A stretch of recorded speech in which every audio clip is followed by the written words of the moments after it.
ក្រសួងការងារនិងបណ្ដុះបណ្ដាលវិជ្ជាជីវៈបានរំលឹកដល់ម្ចាស់រោងចក្រសហគ្រាសទាំងអស់ឲ្យពង្រឹងវិធានការលើកកម្ពស់សុវត្ថិភាពនិងការពារសុខភាពរបស់កម្មករនិយោជិតក្នុងអំឡុងពេលមានការប្រែប្រួលអាកាសធាតុក្នុងរដូវប្រាំងកាលពីថ្ងៃទី17 ខែមីនាឆ្នាំ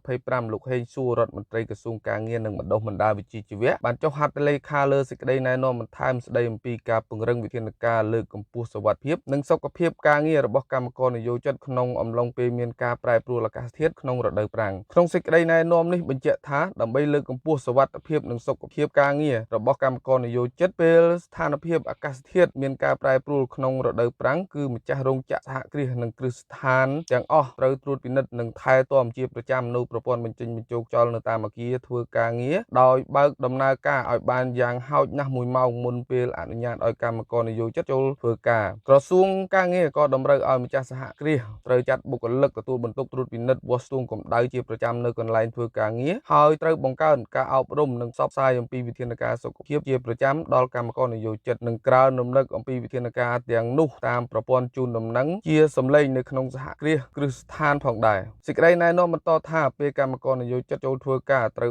បើកបង្អួចទ្វារទាំងអស់បន្ថែមកង្ហារឬកង្ហារបឺតខ្យល់ចេញពីអគាររោងចក្ររៀបចំទុកដាក់សម្ភារៈវត្ថុធាតុដើមឲ្យមានសណ្ដាប់ធ្នាប់កុំឲ្យបាំងប្រភពខ្យល់ចេញចូលគួតគង់ទឹកស្អាតឲ្យបានគ្រប់គ្រាន់ណែនាំកម្មករនិយោជិតឲ្យបរិភោគទឹកស្អាតឲ្យបានញឹកញាប់និងយ៉ាងតិច2លីត្រក្នុងមួយថ្ងៃបាញ់ទឹកលើដំបូលអគារធ្វើការឲ្យបានយ៉ាងតិច2ដងក្នុងមួយថ្ងៃសេចក្តីណែនាំដដែលបន្តទៀតថាក្នុងករណីចាំបាច់ម្ចាស់នាយកសហគ្រាសគ្រឹះស្ថានកម្មករនិយោជិតអាចទំនាក់ទំនងមកក្រសួងការងារនិងបណ្ដុះបណ្ដាលវិជ្ជាជីវៈតាមប្រព័ន្ធ hotline លេខ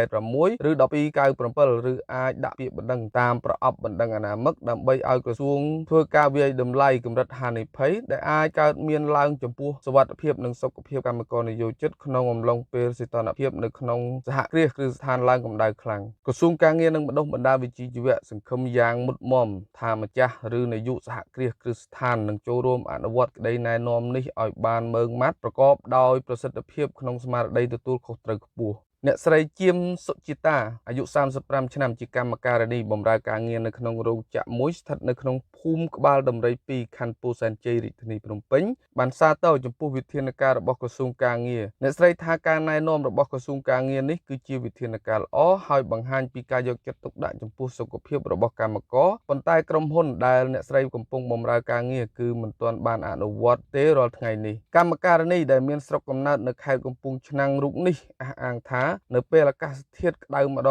ងគឺកម្មករមានការលំបាកណាស់ដោយពេលខ្លះចង់សន្លប់កម្មការិនីរូបនេះបន្តថារាល់ថ្ងៃនៅក្នុងអគាររោងចក្រក្តៅខ្លាំងកង្ហារមិនមានគ្រប់គ្រាន់ទ្វារបង្អួចមិនបានបើកតាមការណែនាំរបស់ក្រសួងឡើយអ្នកស្រីបានសំណូមពរឲ្យមន្ត្រីក្រសួងការងារចុះពិនិត្យដោយផ្ទាល់នៅតាមបណ្ដាលអគាររោងចក្រនានា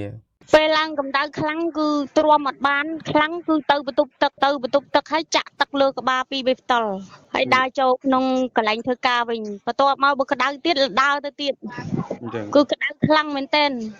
ប្រធានសហជីពស្មារតីកម្មករខ្មែរប្រចាំរោងចក្រសិនតៃកាមែនលោកកឹមសុផេនក៏សាទរចំពោះការណែនាំរបស់រដ្ឋមន្ត្រីក្រសួងការងារនេះដែរប៉ុន្តែលោកថាកន្លងមកគឺម្ចាស់រោងចក្រសហគ្រាសមួយចំនួនមិនបានអនុវត្តគ្រប់គ្រាន់តាមការណែនាំរបស់ក្រសួងនោះទេលោកកឹមសុផេនមានប្រសាសន៍ថាដើម្បីឲ្យការណែនាំរបស់រដ្ឋមន្ត្រីមានប្រសិទ្ធភាពគឺមន្ត្រីអធិការកិច្ចត្រូវចុះតាមដានស៊ើបអង្កេតដោយផ្ទាល់តាមបណ្ដារោងចក្រឬក្រុមហ៊ុននានាហើយត្រូវចាត់វិធានការច្បាប់តឹងរ៉ឹងក្នុងករណីរកឃើញរោងចក្រឬក្រុមហ៊ុនទាំងនោះមិនអនុវត្តតាមសេចក្តីណែនាំរបស់ក្រសួងការងារប្រធានសហជីពរូបនេះអះអាងថានៅក្នុងរោងចក្រសិនតៃកាមែនដែលលោកកំពុងបម្រើការងាររាល់ថ្ងៃក្តៅខ្លាំងប៉ុន្តែថៅកែរោងចក្រកំពុងរៀបចំផ្លិតទឹកបន្ថែមដាក់តាមអគារដើម្បីកុំឲ្យប៉ះពាល់ដល់សុខភាពកម្មករដូចជាធ្វើឲ្យកម្មករអស់កម្លាំងប្រឈមនឹងការដួលសន្លប់និងថប់ដង្ហើមជាដើមបើសិនជាតកែគាត់អត់យកចិត្តទុកដាក់នៅបញ្ហានេះទេតកែគាត់គឺឈប់ខាតបង់ការវិន័យពីក្រុមអ្នកបញ្ជាទិញឧទាហរណ៍ថាបើសិនខោអាវគាត់ត្រូវកំងឲ្យចេញមួយខែទៀតចេញ10000 ខោឬ10000 អាវពេលដែលកម្មករគាត់មានបញ្ហាសុខភាពគាត់ឈឺគាត់គ្រោះថ្នាក់គាត់ដួលសន្លប់គាត់ធ្វើការអត់បានលឿនគ្រប់គោលដៅទេគាត់ប្រឈមមុខនឹងការផាកវិន័យពីខាងភ្ញៀវ នៅថ្ងៃទី18ខែមីនាឆ្នាំ2025នេះក្រសួងធនធានទឹកនិងអូតូនិយមបានចេញផ្សាយស្តីអំពីស្ថានភាពអាកាសធាតុនៅក្នុងប្រទេសកម្ពុជាដោយក្រសួងឲ្យដឹងថាចាប់ពីថ្ងៃទី18ដល់ថ្ងៃទី20ខែមីនាគឺរបបខ្យល់មូសុងអេសានជាមួយសម្ពាធខ្ពស់គ្របដណ្ដប់លើសមុទ្រចិនខាងត្បូងអាងទន្លេមេគង្គនិងលើព្រះរាជាណាចក្រកម្ពុជាស្ថានភាពបែបនេះធ្វើឲ្យអាកាសធាតុក្តៅចាប់ពី35ទៅ36អង្សាសេ